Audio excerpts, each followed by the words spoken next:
Good morning, good afternoon, and good evening, depending on what time you're going to be watching this. It is a Saturday morning, it's raining, but I have a tutorial that I would like to share with you guys. It's actually my workflow in Photoshop, and damn dogs are barking now. Anyway, but in order to do that, firstly, we have to go and get some pictures. So we're gonna take a little drive, and since I have to do shopping, so we'll snap some cool pictures if we can get any. Yeah, I'm gonna be showing you how to work with two different formats in Photoshop, which being your normal JPEG file, as well as when you're shooting RAW. I need to create an intro for this tutorial because I can't use this same intro that I normally use for vlogs for, yeah. Let's go and have some fun in the rain.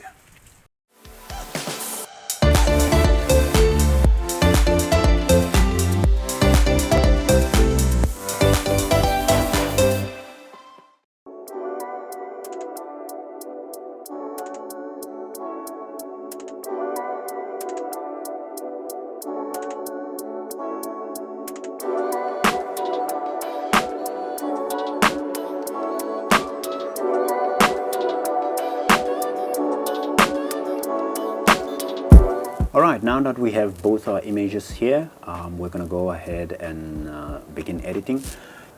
Yeah, if you're on Windows, just go ahead and press Ctrl O onto your keyboard, and a small dialog box will appear. That's where your files will be. That's the image that I'm looking for. Then just select Open, and the image will be opened up in Photoshop. Then from here, let's crop it first. Right there should be perfect.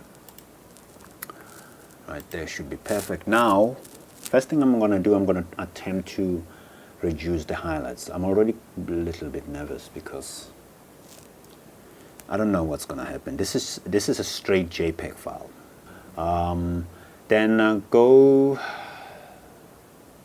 under Adjustments, look for Shadows and Highlights, and then a small dialog box will appear on your screen. Then let's play with the highlights. Let's see what happens. Let's crank them up to 100%. Roop. And already the clouds look like someone was painting the clouds using some kind of a brush. They don't look smooth anymore. So the idea with the reason why I wanted to play with the highlights is because I wanted to bring out the details in the sky, that little bit of bluish. But in this case, that doesn't happen because it's a JPEG file. What happens is what you're looking at. It's that smudginess. So let's leave that at 30%. Those highlights at just at 30%, and let's add a little bit of contrast for the building. Let's make that 35%. Then adjustments again. Let's add saturation. Okay, a little bit of saturation. Let's say 30% as well. Building looks good, but the clouds just everything went haywire with the clouds. They don't look good. Then just to push things to a little bit of extreme, let's drop in a lot. Obviously we're going to adjust it. If you don't have lots, don't worry about it. But this is just a test. We're just pushing things to a little bit more extreme. Try and see what's going to happen. Okay, that's a little bit too much, but we can reduce the opacity of that lot. Just come under layers. Select the layers, the specific layer that you would like to adjust. In my case, that's color lookup, and I'm gonna bring that to about 50%. Then that fill to about let's make it 70%. That is fine. then yeah, I'd say I'm okay with the image, how it looks, although I'm not happy with how the clouds look. They look smudged. So we're going to go ahead and save this image for the purpose of this exercise so that later on we can do the comparison of which one looks better, JPEG or RAW. So yeah, save the image just like that. Then now we're going to go and edit the raw image using similar parameters that we've used on this one. To open the raw image, you do the same thing you did with the JPEG one. You just press Ctrl O onto your keyboard. So with raw images, they are not going to open up in Photoshop first. What Photoshop is going to do is going to forcefully open the image using Camera Raw, which is a plugin that comes with latest versions of Photoshop. Once that is opened up, go ahead and expand your basics, and let's add contrast from here on. Let's add that contrast. Let's make it about 35%. Let's bring those highlights to about 60%. And look at that, the clouds still look good. They still look good. And let's dehaze that a bit to about 25%. And let's go under curves and let's reduce those highlights to about 60% again. And look at that, the clouds still look good. It's a raw image, so raw images tend to hold a lot of data, so they don't fall apart very quickly.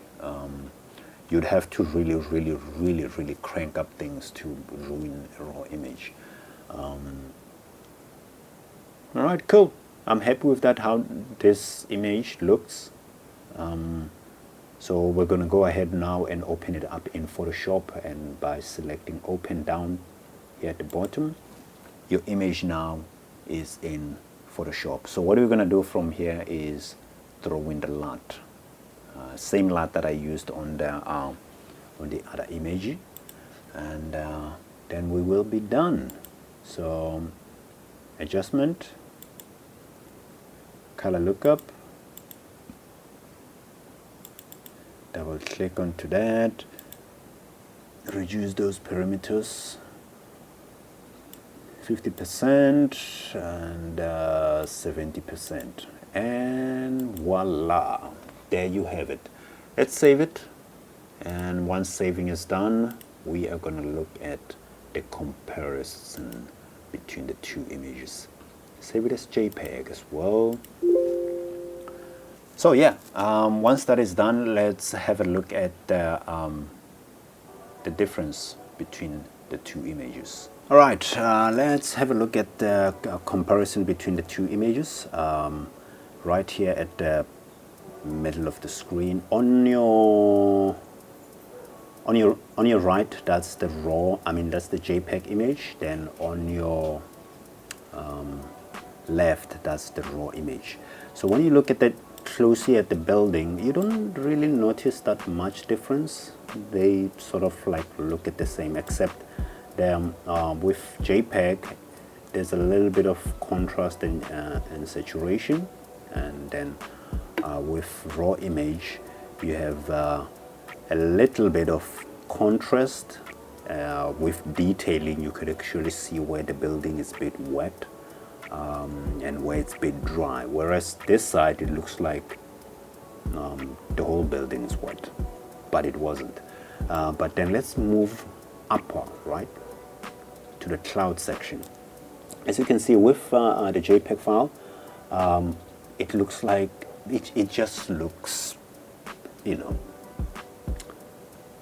it doesn't look good, because it looks like it's smudged there, and it's overblown. That's another thing. And whereas with the raw image this side, you can see a bit of bluish of the sky, with the clouds looking like they're a bit hazy there. So so raw images tend to hold more detail. You could bring out more detail, whereas with JPEG files, certain things just don't work, especially in this image whereby there's a lot of highlights. The highlights just went berserk. When you zoom out of the image and if you're just looking at the image once, like and you're passing by, you wouldn't really see the difference. But if you look closely, you can see the difference, especially on the clouds part right there at the top. On the building, you don't. They look exactly identical until, of course, you zoom in. Then you can see like, oh, there's a small difference there. Other than that, yeah, this is just a fun exercise that I just wanted to show you guys and to show you my workflow within Photoshop. This is not to say JPEG files are horrible, because I understand not everyone has the capability to shoot in RAW, but it's another lesson to say you need to be aware of the limitations that you have if you're shooting JPEG. You don't have the capability to shoot RAW, so there's certain form of lighting you need to avoid. Like in this case, the sky was just overcast, so on an image it will look horrible. But if you shoot RAW, you could sort of like tweak that and make it look a little bit better. So yeah, it's one of the reasons I love editing. You can get to butcher a picture and assemble it however you want, whether it be a picture or a video. So yeah, hope you guys enjoyed this and learned something from it, and got to see my workflow in editing, especially in Photoshop. I will be doing another video pretty soon as well. Stay tuned for that one as well, and yeah, hope to see you guys on the next video. From me, David, cheers for now.